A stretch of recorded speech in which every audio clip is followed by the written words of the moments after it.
Present ఉన్న situations లో మ్మ్. Software తో కంపేర్ చేసుకుంటే మెడికల్ కోడింగ్ నేర్చుకోవడం బెటర్ అని మీ ఒపీనియన్? సో ఇట్ డిపెండ్స్ అండి. అంటే సాలరీస్ కూడా మీరు కంపేర్ చేయాలి. ఐటీ వాళ్ళకి సాలరీస్ ఎక్కువ ఉంటాయి ఎలాగో. సో ఐటీ ఏంటంటే ఈ మధ్య లే ఆఫ్స్ ఎక్కువ జరుగుతున్నాయి కాబట్టి కొంచెం రిస్క్ ఎక్కువ అని ఫీల్ అవుతున్నారు. అదే మెడికల్ కోడింగ్ లో అయితే కొంచెం రిస్క్ తక్కువ ఉంటుంది. సో మనకి ఎంత సబ్జెక్ట్ నాలెడ్జ్ గెయిన్ చేసి సర్టిఫికేషన్ ప్లస్ ఎక్స్పీరియన్స్ ఇవన్నిటితో పాటు హైక్ అయ్యే ఛాన్స్ కూడా ఎక్కువగా ఉంటుందన్నమాట ఇందులో. సాధన గారు, ఆల్రెడీ మెడికల్ కోడింగ్ నేర్చుకొని జాబ్ చేస్తున్న వాళ్ళకు మ్మ్. సాలరీ హైక్ అవ్వాలంటే ఏం చేయాలి? So already CPC and CCS ఇది వచ్చేసి బేసిక్ లెవెల్ సర్టిఫికేషన్ అండి. మనకి ఇంకా అడ్వాన్స్డ్ సర్టిఫికేషన్స్ కూడా ఉంటాయి ఇందులో.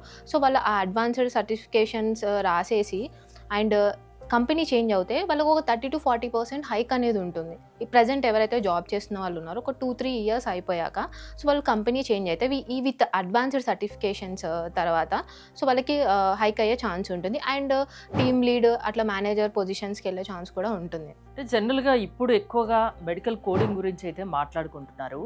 ఫ్యూచర్ లో ఇంకా దీనికి అవకాశాలు పెరిగే అవకాశం ఉందా? బెస్ట్ ఆపర్చునిటీస్ దీని వల్ల రావచ్చా? బెస్ట్ సాలరీస్ రావచ్చా?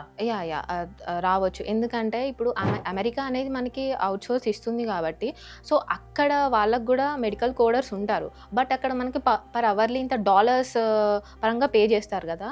సో ఇక్కడ వచ్చేసి మనకి కంపేర్ టు డాలర్స్కి ఇక్కడ వచ్చేసి వాళ్ళకి కొంచెం తక్కువ పేమెంట్లోనే వాళ్ళకి అయిపోతుంది. పే అనేది తక్కువగా ఉంటుంది. సో మనకి ఈజీగా ఇక్కడ జాబ్ ఆపర్చునిటీస్ వచ్చే ఛాన్స్ ఎక్కువగా ఉంటుంది మెడికల్ కోడింగ్కి. యుఎస్ కే వెళ్ళి చేయని అవసరం లేదు, ఇక్కడ ఉంటూ కూడా చేసుకోవచ్చు.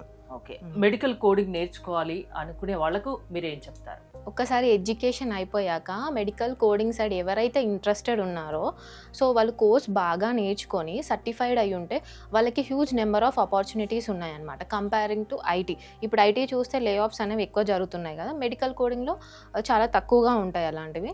సో మెడికల్ కోడింగ్ అనే దానికి ఫ్యూచర్లో హ్యూజ్ డిమాండ్ ఉంది.